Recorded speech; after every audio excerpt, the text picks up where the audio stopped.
on the weekends. Okay, we're getting ready now.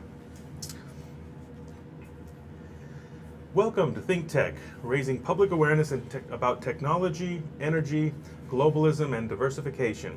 As part of the ThinkTech series, today's show is Global Connections. I'm your host, Carlos Juarez, and joining me today is Mr. Sadoon Aksah. He's a journalist from Kuala Lumpur, Malaysia, where he works for the newspaper Harakak.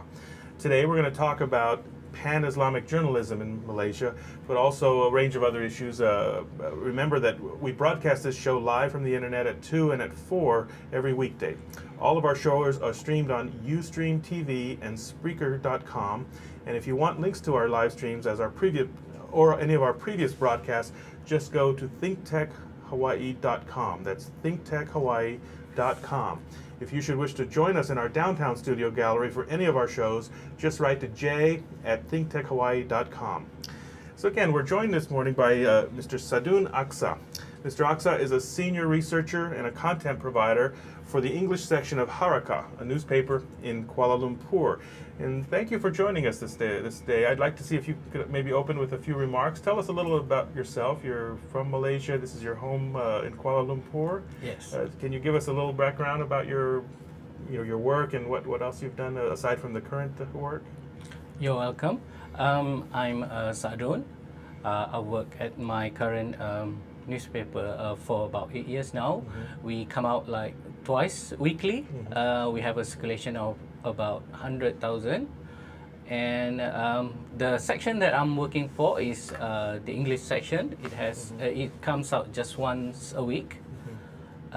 Yes, that's basically what I do. And of course, Malaysia, as maybe if you could give some of our listeners a quick snapshot. I mean, it's a place that has its own connection and heritage from the British in the past. So you have a very good understanding of English language. Your English is perfect, of course. But could you say a little bit more about your readership? You said you basically help edit the English section. This Yes. comes out once a week. Yes. And what else could you add about about the type of readers and where does your newspaper fit into some of the other journalism that is in Malaysia? Yes. The main bulk of the publication is in Malay language. We only do political news mostly. We also have global news as well as some other news as well that we might which might be interesting to our readers. But for the English section, we have political news as well as global news and some articles and analysis. And your English section, is it all separate content, or is some of it simply translation of what you might have in Malay, or is it actually content that's separate and distinct? It's a separate content. If we see there is any need to translate some of the materials from the Malay language, then we do that as well. Yep. Excellent. Oh, very good. And of course, one of the things I want to make sure and note is that you're here visiting the U.S., part of the International Visitor Leadership Program. This is a program sponsored by our U.S. State Department. In Hawaii, it's coordinated here locally by our Pacific and Asian Affairs Council, which helps to bring many people like yourself who come to us from different countries. It's part of our own public diplomacy. And in your case, you had an opportunity to visit several other cities in the U.S. on the mainland. Can you tell us briefly where it is you went before coming here? I was at Washington for a week and then to Chicago. I also went to a small town outside of Chicago, like 3 hours drive. It's Geneseo, and then I went to Seattle, and Hawaii is my last stop. The last part. Oh, excellent. Yeah. So an opportunity for you to see different parts of our country. Yes. And in the case of your program, I mean, part of what you're doing is getting a better understanding as a journalist, both to understand our society, our culture, but even issues related to journalism, even how issues are covered about foreign policy. And we'll talk a lot about some of these topics in a moment. I wonder, as you might help us maybe again get a quick snapshot of your own country of Malaysia. This is a country that, of course, is going through, like a lot of places, a process of opening and deeper level of democratization. A country that is clearly one of the major players in Southeast Asia. Could you kind of just give us a quick snapshot? What are some features about your country that we should be aware of? Or I mean, you've described, for example, Malay as one of your main languages, but English is spoken certainly among a lot of the people there. Could you tell us a little bit about the country and the population population? What kind of people? What mixture you have there? Well, I'm guessing Malaysia is kind of like a mini United States. The main population is Malays, which make up around 50%, and then we've got the Chinese, Indians, other indigenous groups, as well as other races from the Sabah and Sarawak part, which is on the island of Borneo. Yes, yes. Yes, there will be variation across the countries, just like in the United So States. a great diversity of people, and, Yes. and even the ethnic groups that you describe. While you may have a larger Malay population, you have significant Chinese, significant Indian populations, right? Yes. Is there, would you say, a fair amount of intermarriage, or do these groups tend to keep rather distinct in terms of their own? Not so much intermarriages, but we are there. It's not like something that is rare, but yeah. No, excellent. But it allows them to keep a lot of their own culture, and yet they come together as one nation. You have a country that, of course, then reflects this diversity. And I wonder if you could tell us a little bit more about your specific job, because as you mentioned, you help provide content for the English section of the publication, and this is a pull-out section that consists of a variety of articles and columns that are written in English. Are most of is the work all done in Malaysia, or do you take other articles from other parts outside of the country, or is it all your own original content? We mostly try to make our own content, and I would say the majority of the contents we made it ourselves. But if there is a need to take out the content from another sources or places, then we would do so. Yeah. And tell us about the audience for your publication. Is it? I mean, it's probably obviously produced right there locally. Is it in part because you have maybe as well a large community of international people there who might? This would open up more ability for them to see coverage if they're not completely fluent in Malay, or is it really for the Malaysian population that also has a good knowledge of English? It's actually mostly for Malaysian because English is the second language, and some of the races, they are not kind of quite, even though Malay is the official language, but in commercials and some kind of economic activities, English is like the core. English is one of the languages being used. So we see that as it is important because our publication is kind of party organ. So we see that as important for us to reach out to the masses. So we need to have. So this is a way to, in effect, English, to help connect to those that might not be, reading as much in Malay, but they have a working knowledge of English as well. Yes, that's correct. Yes. And this coverage, is it a coverage that's expanding? Do you see? I mean, has it been a long time with the publication, the English section, that is? It has been there for quite a few years, and that's where the development that expanding is one of the thing that I would say that we should be looking into, but things are not progressing that well so far. So yeah. And I mean, like so many parts of the world, I mean, Malaysia surely is experiencing a lot more the impact of globalization. So you have more people working and visiting Malaysia now, and I would imagine this allows them to be able to, if you're in Kuala Lumpur and perhaps like if you don't speak Malay, you can actually be able to stay informed and read content by Malaysians in English. So this is I would guess a great value to those who are in the country, again, who might just be limited to English language. Yes, that's true. Yeah. And let's take a moment, because one of the things I'm excited to learn more about, you've now come, and I'd like to ask if you might share, you mentioned Washington, D.C., our capital, Chicago, and then another area outside of the Chicago area, and Seattle. Would you care to share any initial impressions? I know you had a previous visit some years ago that was more for leisure, but this is a more structured program where you're meeting a lot of interesting organizations and people. Any initial impressions you could share? I'm quite surprised that one city to other they could differ in terms of lots of things, and yes, basically yes. And so, like any time you travel, you have certain impressions that you expect, or maybe whether they're stereotypes. Were there things that surprised you that you did not anticipate? Well, during my first visit, my image of the United States is those that you get to see in movies Yes, from yes. Hollywood, but certainly that is Yeah. not the case.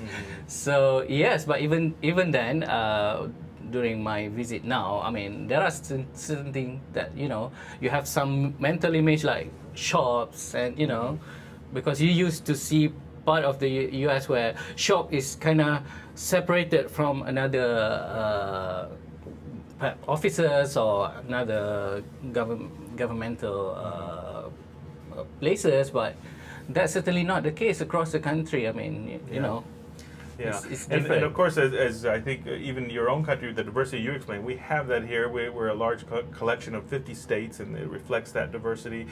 These major urban centers that you visited, Chicago, Seattle, Washington, D.C., they all have their own personality, their own aspects. You mentioned there's another place outside of Chicago, Geneseo. This was a smaller community. What was it that you saw there? They've got lots of corn and soybeans. Corn and soybeans. Okay, Yeah. so a more rural, agricultural region. Yes, and the soybean is for to be exported to China. So Fascinating. Yeah. Yes. Very interesting. Yeah. And you could sense it was very different from being in the big cities. This yes, was a- definitely, yeah. definitely different. Excellent. Yeah. Now, among the things that your program that's brought you here, I mean, as a professional journalist, you're learning a lot about how we cover journalism here, and the whole range of organizations that are involved in some level on either providing information, but also just players in different issues. Whether if you're covering politics, for example, we have a very diverse, plural, political system, many private organizations, non-governmental, etc. And maybe beginning first with the our American system of government. We have this federal system that divides the power between the national government, the state governments. It's a complex system, but it's important for anybody coming to the U.S., especially to get information about how things work, to understand that. But perhaps if you could give us a quick snapshot about your political system in Malaysia. What is the form of government that you have, and how is it either similar or different to what you have come to learn about our system? We are using a constitutional monarchy system, which is similar to the one used in the United Kingdom. Yes, We okay. have two houses, two As we call them chambers, or the two parts chambers. of the legislature, the parliament. upper and lower chambers, and we go by constituencies, and it's based on popular votes. So whichever has got the most votes Yes. win the seat, and we've got kind of we have lots more political parties than what you guys have here Yes, in yes. the States.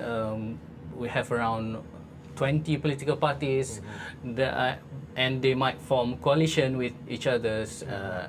That's how it Yeah. works over there. Yeah, it's- But I would like to contest your what you said, that political system in the state is kind of with to me it kind of looks similar. Whether you are Republican and Yeah. Democrats, Yeah. you have kind of similar takes on things. I would say that, yeah. We often describe our system today as being very polarized, and I wonder, did you see any evidence of this? Where we have at the moment our Congress is not terribly popular, and there's a lot of division. We have a divided government effectively. The lower chamber, our House of Representatives, is controlled by the opposition Republican Party. The president is from the other Democratic Party. Did you see any evidence from what you've seen about our political system where this division or this polarized nature exists? Well, I would say Malaysia is more polarized than what you guys have here.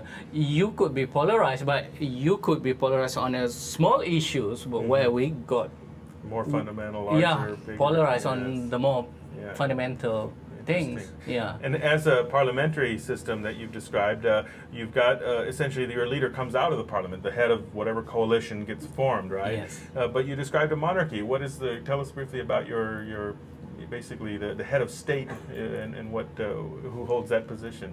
Well, it's a rotational position because we are just like United States. We are a collection of a few states, like 14 of them. So each state would have their own king. So I see. Okay. the head of the king would be rotated among them Fascinating. for a 5 years period. So, but yeah, their function is mostly ceremonial. Yeah, it's like a more symbolic role, like Yeah.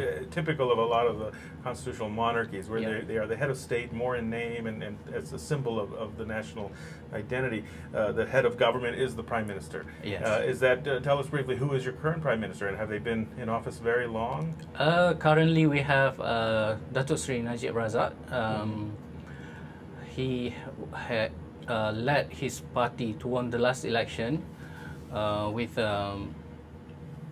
small majority. So yeah, he's still consolidating his position. So he's still got quite a long way to go. Yeah. And I have to confess, I'm not as deeply knowledgeable of the Malaysian system, but what I do understand is that you have a fascinating example of a court system that provides different options. Are there courts that function for certain groups or certain issues that may vary, or I'm not sure how much you could share about that, the way the court system works? Right, I think you're referring to the Sharia court. We have a civil court, and most issue will be dealt with in the civil court, whether it's criminal, whatever. But then we also have a Sharia court for the Muslim, but it would only refers to matters like marriage, more social divorce, and personal issues like Yeah. that. Well, it's fascinating Custody, because yeah. obviously this reflects your ability to kind of combine, I guess, different systems. We'll talk a little bit more about this in a moment, and as well how it contrasts with ours. Right now we're going to take a short break. I'm Carlos Juarez. This is Global Connections in the ThinkTech Hawaii series. We're talking to Sadoon Aksah of the newspaper Harakak in Kuala Lumpur, Malaysia, exploring a range of issues, including journalism and government and politics. We'll be back in just a minute, so stay tuned for more on the story.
And we're back. We're live. We're ThinkTech, and it's Global Connections on the ThinkTech radio series.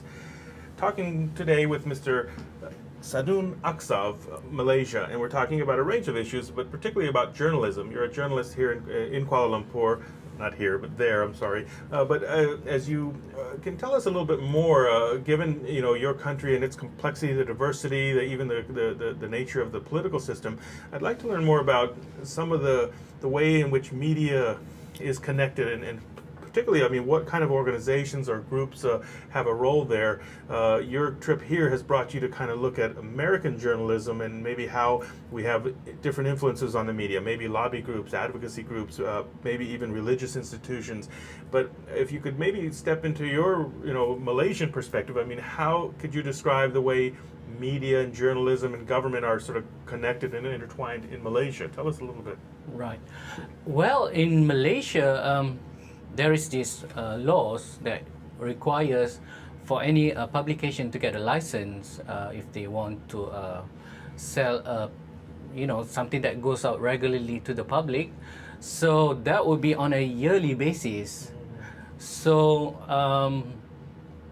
So if you want to publish a newspaper or put out a media, you must have this license from the government to allow you to do that. Yes, unless if you publish something which is not regular, then you can just publish it. Yeah, but if you want a regular, weekly, bi-weekly or whatever, you need this approval. Yes. Okay. Yes, and so that's how it works, and it has created lots of concern among the public that that's how the government control press freedom in the country.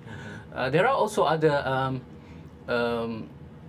alternative publication, like my paper is owned by a political party, but we kind of get a few already. We've got a few cases where we have to stop our publication. We don't, because our license was not renewed. And there are other political parties that want to publish their own papers, but they were not given licenses. So it's kind of a battle for them to even start up their own publication. But with the advent of the internet, it's kind of free. Anyone could go there and start doing their own work. So now we have a few news portals, a website that comes out with their own contents and product. So the mainstream media would mostly be the voice which is in line with whatever the government wants. Yeah. And I mean, what would you say to the question? I mean, is there a free press? Is there a free press in Malaysia, or is it one that is struggling to keep itself from under control? How would you describe the level of press freedom? Yes, I would say that it is a struggle for the traditional media, but if you want to go by the internet standard, then I would say there's some degree of freedom there. It's just that it might, not just anyone could go on the internet and publish things. They would need to have lots of resources as well. So that's. But certainly this is a vital point in that the new technologies that we now have perhaps presented opportunities for greater ways around the control. That is, 20, 50 years ago it was easier for the state to effectively control that. Today these technologies make it a little harder. You mentioned political parties. Are there other groups, maybe religious organizations, other types of organizations in your society that have a role in the journalism? What are some of the places or what kind of organizations essentially are involved in journalism? Yes, there is also a religious publication, mostly by the churches, and I'm not aware of any other So mainly political party, perhaps, the government itself, the state, and then these type of religious groups. As a society, tell us briefly about the religion. Is it predominantly Islam? Muslim is that the main religion? And do you have given your complexity, you must have a variety of Buddhist and other Christian groups. I mean, do you have a sense of the overall breakdown of religious affiliation? Yes, that's correct. We are predominantly Muslim country. It'll be about 60%, I would say, and then there'll be Christians, Buddhists, and Hindus, and also those enemies religion. Animistic, not enemies. Animistic. And given this religious pluralism, overall, it's a fairly, I guess, my sense would be that it's a fairly tolerant and open society. That is, how would you describe the religious nature? Well, there's sometimes tension could erupt. I mean, not tension in the sense of, you know, people get violent on the street, but, you know, tension that could be created in the media, or, you know, people saying things which might hurt the others. So that kind of things could crop up, but it's mostly tolerant and yeah. No, excellent. Tell me, as you looked at different organizations here in the U.S., you made these visits to various parts. Part of your program is to understand the role and the influence of the media, of different groups like lobby groups, advocacy groups. What did you come away with? I mean, were there things that you learned that you didn't realize about how our own, you know, media functions here? Well, I'm quite surprised that the media, the traditional media here, is kind of struggling. I mean, there are TV station or newspaper which is up for sale or not making profits, and there are lots of mergers and working together to pull up resources. I mean, that's kind of struggling to me.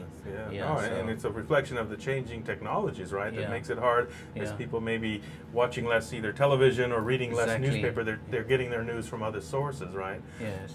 Do you see in Malaysia, are, you know, these challenges are probably also there? Are there efforts to, like in your case, you have to take on different aspects of you know, social media or the internet, and how does technology, I guess, impact you in your own country? Well, yeah, it's similar back home, but I wouldn't say that it is as pronounced as here in the United States. I mean, we don't hear of any mainstream paper being closed down as yet due to falling circulation. In fact, some of the traditional media, if they reinvent themselves by using more things like, you know, not the serious stuff, but more like gossips and, you know, shocking news that help to sell. So some of them are doing really well, actually. That's right. So, even for the print media. No, that's interesting to hear. What about in terms of just the overall management and maybe operational practices? Because the way media outlets and organizations function, you know, the kind of business models they work under. I mean, you're describing these changes. A lot of it is trying to adapt to the difficult changing environment.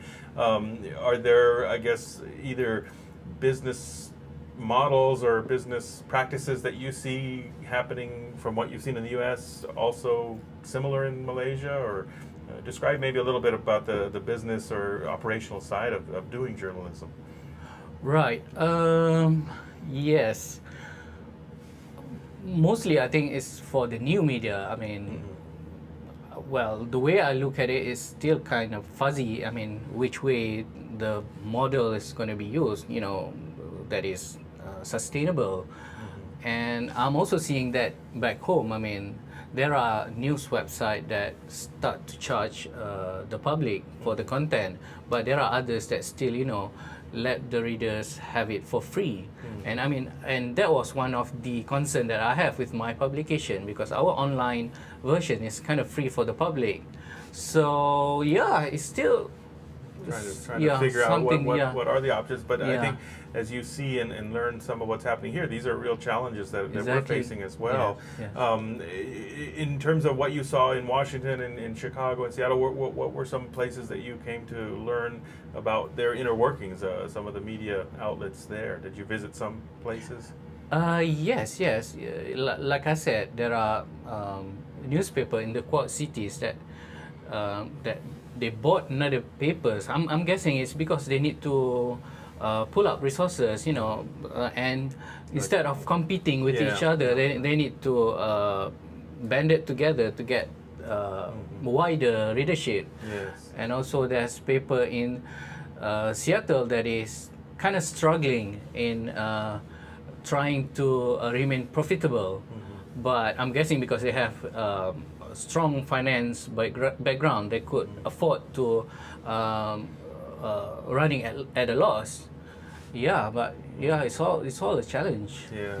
Now, in our system, we have a constitution that defines our government and its powers, and one of the important principles is our First Amendment that guarantees freedom of the press, as it's called. This concept that underlies freedom of the press. Tell us about Malaysia. I mean, do you have a similar? Is there anything enshrined in your government, or where does your country go in terms of guaranteeing an open press, or is it not there? Well, we have the same government in power for almost 50 years, and the way they do their work is they are more towards saying that if you have freedom of the press, then you might create lots of problem because you can just say anything that might hurt, because we are a multiracial country. So the way they run the country now is, they said you can only have a certain degree of press freedom. But the new opposition, which has banded together to form quite a substantive challenge to them, now come up with a different idea, saying that you need more so that you can keep check on the government, so there'll be more checks and balances. So currently it's kind of a battle between these two ideas, and I'm seeing that the old regime can still keep the status quo for now, but we might change in the future. Right. Yeah, and of course you touched on this critical role of journalism in being a watchdog. Effectively, one of the key roles is to monitor and observe and call attention to either corruption or abuse. Do you have a clear sense in Malaysia that the journalism that you're a part of is doing that? I mean, are you a part of an effective watchdog of government? I would say that because we still have some kind of restriction for the media, so the medias are not doing too well a job on that. And for the new media, there are still lots of restriction on them, either in terms of resources or in terms of their ability to do so. But what we are seeing now is there are new younger leaders or politicians that has come up with lots of expose on the current ruling coalition that get picked up by the media. So it's kind of more on a politician leading the way rather than the media doing their investigative work. So this new generation, younger politicians, I mean, obviously they're more keen to be using new technologies as well. And as we see in our country here, almost you have to be careful where you are, what you're doing, because somebody's going to find it on video somewhere. Right. Have you had cases in Malaysia where, I don't know, somebody's mobile phone, their cell phone has captured video, or otherwise, being able to use these new smartphones or other, I don't know, other technologies that have been able to expose? Yes, we do have that, but I'm quite saddened that it's not being used to reveal the most substantive issues. It's just more. It's used more just to smear your opponent, which is not a healthy way to go forward, I would say. No. Well, we'll talk a little bit more about this, and of course, you're well aware. As in these last few weeks, you've been traveling in the U.S. We've had a very big news item. Basically the case of this Sadoon, who's now, I believe, he's in a transit section of the Moscow airport, and the whole issue that he's exposed of data surveillance and what is the role of government. It's a difficult issue to tackle entirely, but maybe we'll come back to speak about that in a moment. We're going to take a short break right now. I'm Carlos Juarez. This is Global Connections in the ThinkTech radio series. We're talking with Sadoon Aksah of the newspaper Harakak in Kuala Lumpur, Malaysia, about a range of issues, Pan-Islamic journalism in Malaysia, and comparing some of his observations. We'll be back in just a minute, so stay tuned for more of the story.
Hey, and we're back.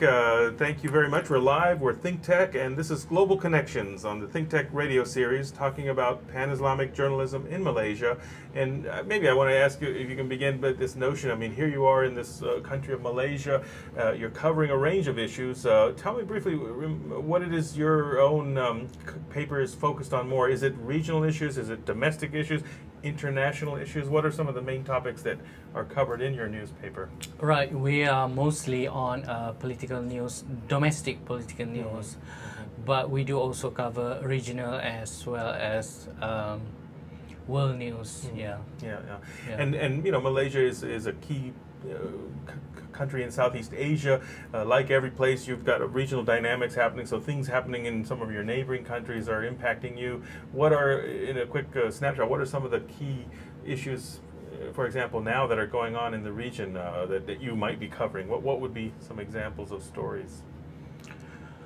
For the regional news, yeah, you mean? That's right. More regional, not just the domestic, because that's what you said is maybe the core, but you know, things happening in neighboring countries or dynamics nearby. Well, I wouldn't say that we focus more on our neighboring countries. We would be more interested because this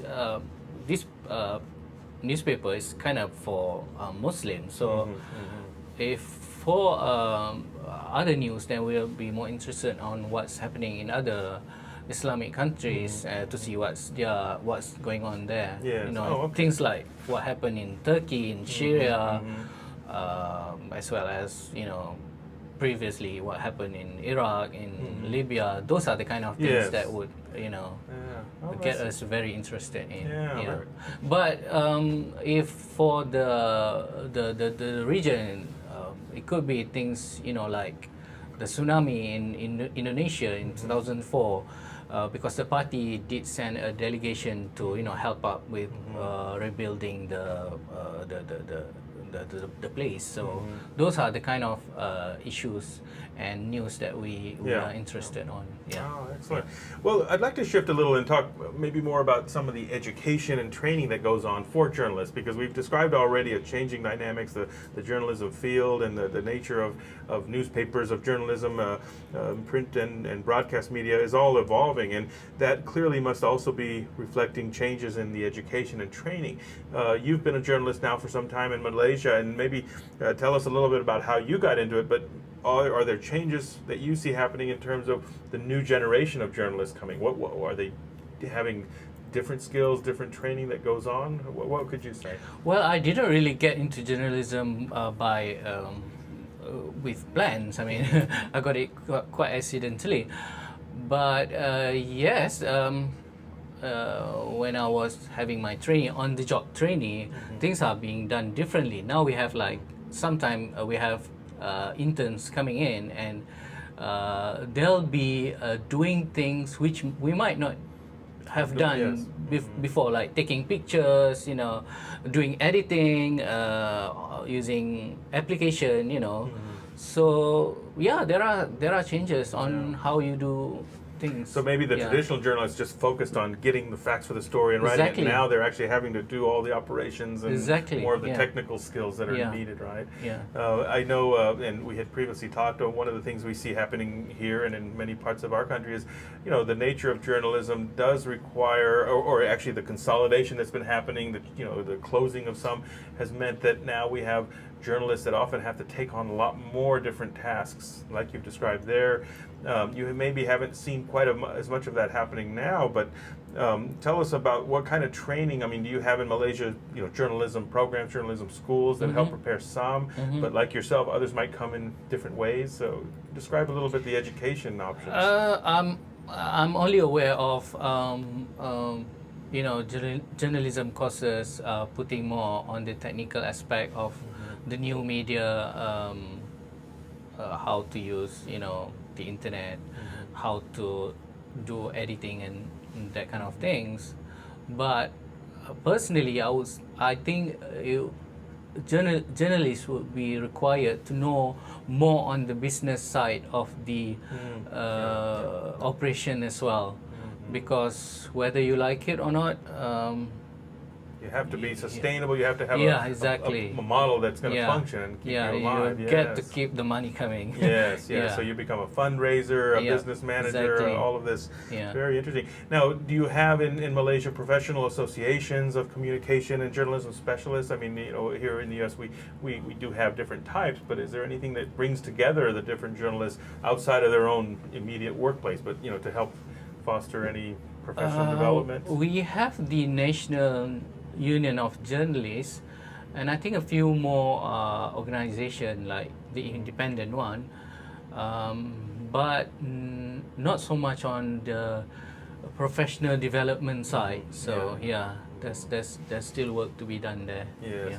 What about the challenge, I think, of journalism is in this question of maintaining integrity, and what is the role? Because journalists, after all, on some level, have to maintain a certain level of objectivity. They have to have a certain, accuracy, confidentiality when they are getting information. How do these issues of journalist integrity play out in Malaysia? Again, you have also, you've described earlier, either the role of the state, which can sometimes be, wanting to kind of maybe avoid conflict and tension, so limiting somewhat the journalism, and yet, again, at its core, journalism is there to kind of inform and get accurate, objective information. How do you balance these things? Well, the mainstream media there, we have still quite a long way to go. I mean, integrity or objectivity is not one of their main concern. They are, they are more concerned on getting their stories out as fast as possible, getting their facts right. But impartiality is not. But for the new media, there is some progress because they are more accountable. That the public could give them comments and react to the way they report. So there's some progress there, but there's still a long way to go for the mainstream media. Yeah. And along this, I mean, what we're seeing and what we're describing here is a transition to a lot of the digital age media, the new technologies. These are presenting some real challenges, and from your own experience, when you're taking some of the content online, when you have these new social media platforms to disseminate news, the challenge is to how do you engage an audience, how do you get either new viewers. I mean, what are some of the challenges that you have been seeing just in the time you've been with this paper now, going to a more online content? You've described how yours is basically available free, but you see that there are other organizations that are looking at models where you might be charging. Have you had to be considering this in your paper, whether you might consider a different model? Yeah, it's a constant argument whether you want to give it for free or whether you want to charge. And but back to your question on how you evaluate the response, or how do you expand your influence? It's through the social media, because people could share whatever they read that they like. They could link it in their social media, and that's how you gain disseminate more news and gain more readership. And you have a clear sense. I mean, some of your viewers are now getting your content through these indirect routes, like somebody posted it and shared an article. Exactly. Well, it's a different reality that we're dealing with now, and the other is just this overall information overload. And I mean, I think we all experience that. I mean, as a journalist, you work with information, you work with getting the story out. How do you manage this overwhelming information overload? I mean, what are your own personal ways of deciding, what to read, how much to, stay informed? Well, I don't know. For me, I have my own personal, for the social media, I have my own personal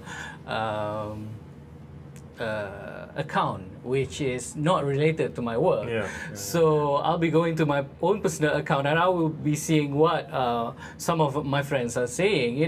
So if I get something that that, because they normally won't talk about specific thing about politics and all that, but if I see that they are talking about something which is might be interesting to them, so I can see, okay, this is a good thing. Okay, that's how I go out of the overload loop Yeah, So that it helps. allows you into like a different conversation. What's important? What's on the top of their mind, and you sort of get out of your own little professional exactly. bubble. Yes, exactly. Interesting. What about? I mean, I'm just curious from your from your vantage point. You're a journalist in Kuala Lumpur, Malaysia. Where do you get a lot of your own information to stay? I mean, you're covering the local politics, but do you effectively you're consulting? You're talking to different as we might call them here, pundits, people who are following issues. Do you talk to the politicians directly? Do you talk to other business leaders? What are some of the sources of your information for the coverage that you do? Yeah, it's basically still the traditional model. So you have to speak to all these people, politicians, businessmen, consultants. So it's still being done the traditional way. Yeah. And do you see? I mean, are there any differences from what you have come to learn about our system? I mean, again, we've got a lot of variation ourselves, but a lot of this traditional format that you've described continues to exist. I mean, the major outlets that we have, that's what they've got to do, and maybe. Could you describe a little for us about, I mean, some of us are not as involved directly with journalism, but there is a very interesting relationship that develops between journalists and, let's say, the government, because obviously you're reporting on politics, so you're covering what's going on, but the governments themselves often they have to learn how to be media savvy if they're not carefully managing the message or in some ways using the media in ways that can help them look good. So how do you describe this relationship between the government and the journalists, professionals? Is it a cordial one? Is it a one where you both kind of know how to help each other out, or is it adversarial? Right. Well, the thing that surprised me is that the government has to resort to using all sorts of ways, and having consultants to put their message out, and things like press release will be covered more now since the media is having a shortage of manpower or resources. So that's one of the things that I can observe.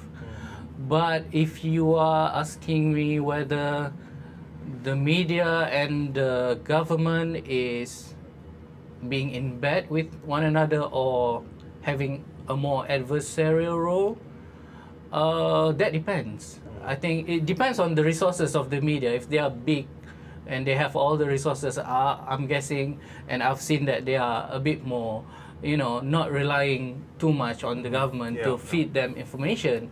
But if they are a small newspapers and they don't have resources at hand, then they might rely more on the government to give them information. I could see where it would vary. Well, we're going to take one more break here. I'm Carlos Juarez. This is Global Connections and part of the ThinkTech radio series. We're talking here with Sadoon Aksah of the newspaper Harakak in Kuala Lumpur, Malaysia.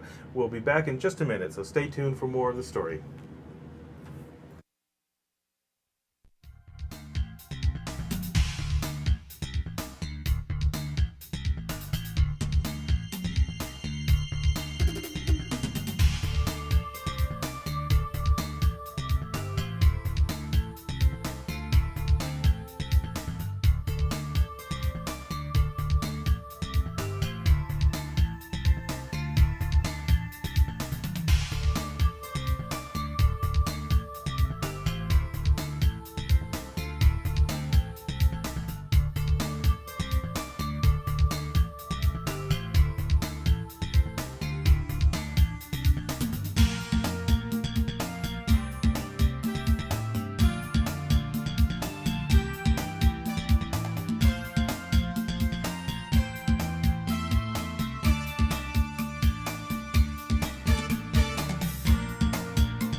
And we're back. We're live. We're ThinkTech, and it's Global Connections on the ThinkTech radio series. Joining me here is Mr. Aksah from Kuala Lumpur, Malaysia, and we've been talking about a range of issues related to journalism and your home country, but also you've had an opportunity to come now and learn a great deal about ours. You've learned about our journalism field and profession, about government, and maybe issues about how it relates to Southeast Asia. I wonder if you might comment briefly on, as you've seen our government working and the role of media in covering issues related to foreign policy, what do you take away in terms of how do we see Southeast Asia, or how do we cover these regions of the world? Do you have a sense that we understand it, and we've had a buzz in the last year or two about the whole pivoting or rebalancing or focus to Asia?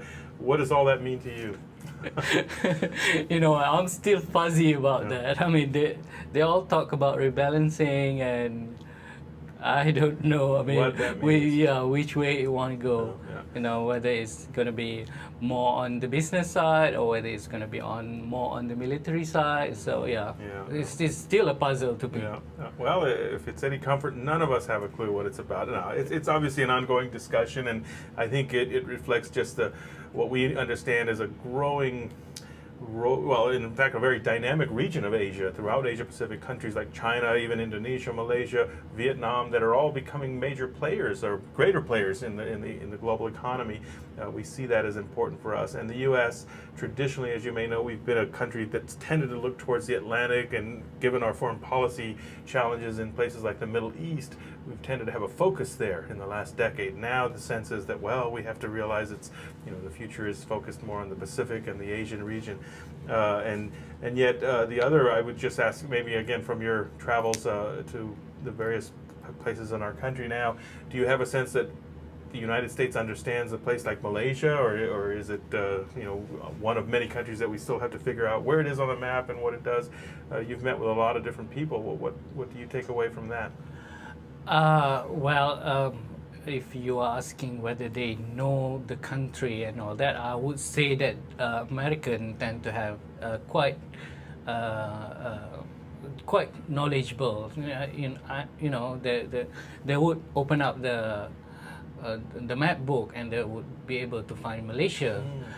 But if you are asking... Those are the Americans you've been talking to, because I say that in a joke, because obviously we're often criticized that few Americans know their geography, know about the world. But, in fairness, you've also been talking to a lot of professionals in government and media and the like. But if you're asking from the point of cultural values, like, that is still a long way to go, because Asian, particularly, they tend not to be upfront to you, and they are more difficult to figure out. So it will take more than just talking. To us, we don't just listen to what is being said. We see what's going on as well. So there's still a cultural divide there.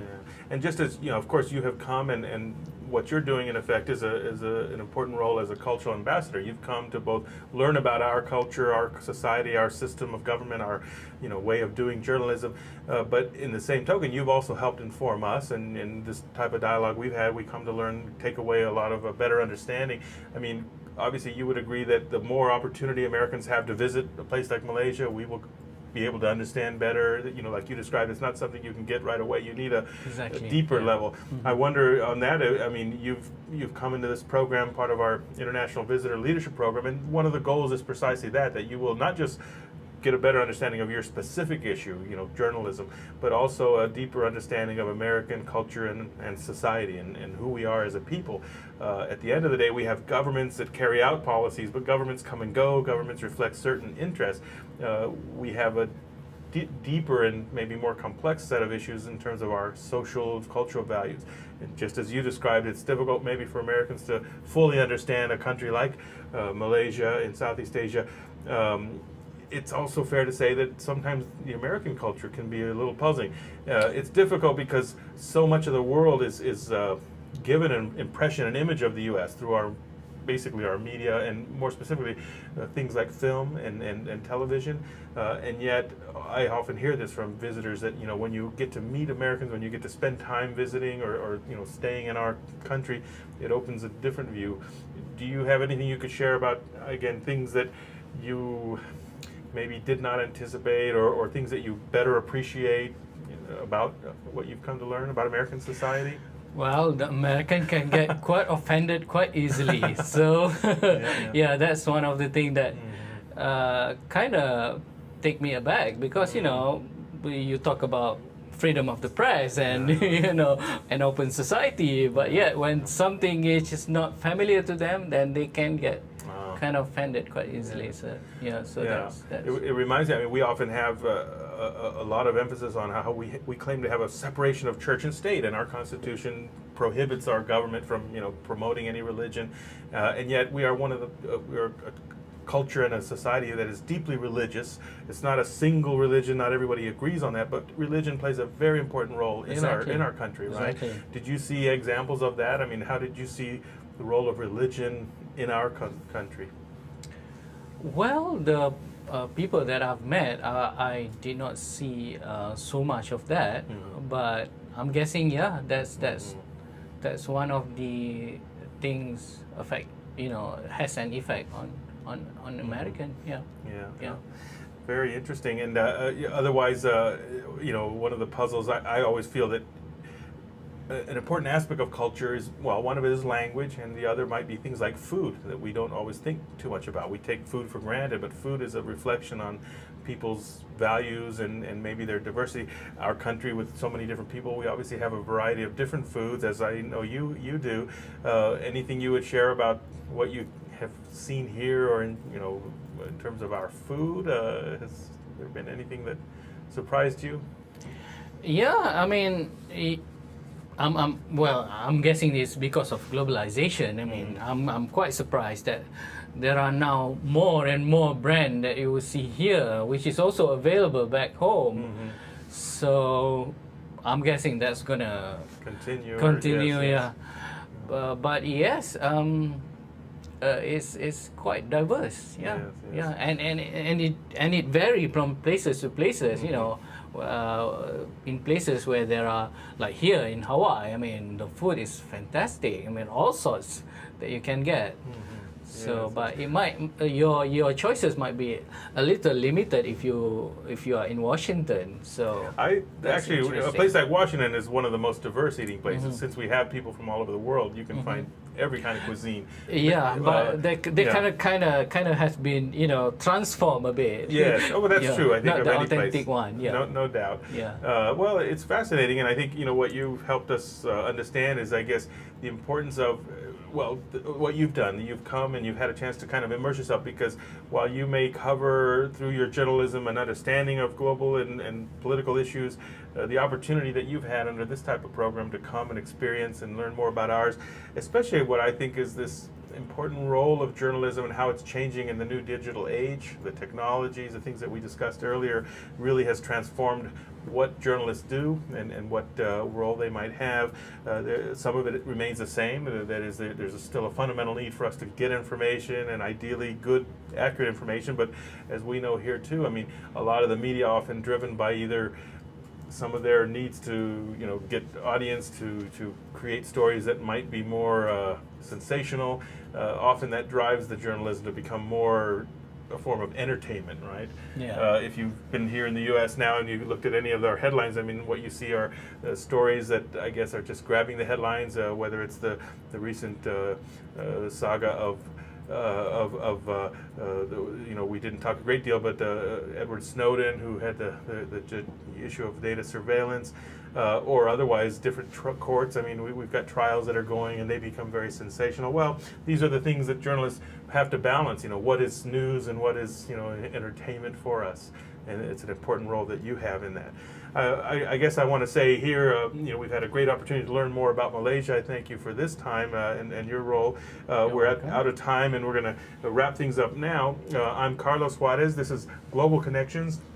In the ThinkTech radio series, we've been talking with Sadoon Aksah of the newspaper Harakak in Kuala Lumpur, Malaysia, learning a great deal about your country, about your profession.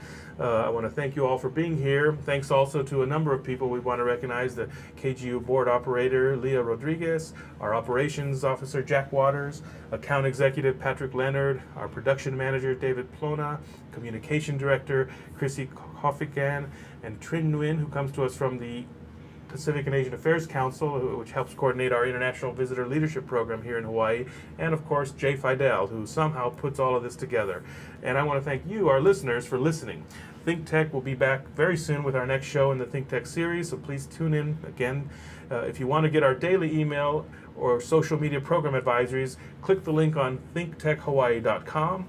If you'd like to be a guest, a sponsor, or a ThinkTech underwriter, please contact Jay at thinktechhawaii.com. Thanks so much. And remember that we broadcast live on the internet at 2 and 4 p.m. every weekday. All of our shows are streamed on ustream.tv and Spreaker.com. If you want links to our live streams or previous broadcasts on YouTube, just go to thinktechhawaii.com. Go there to check our Facebook page and tell them that you like us as well. And of course, I'll see you all here next week for more on Global Connections. Aloha, everyone.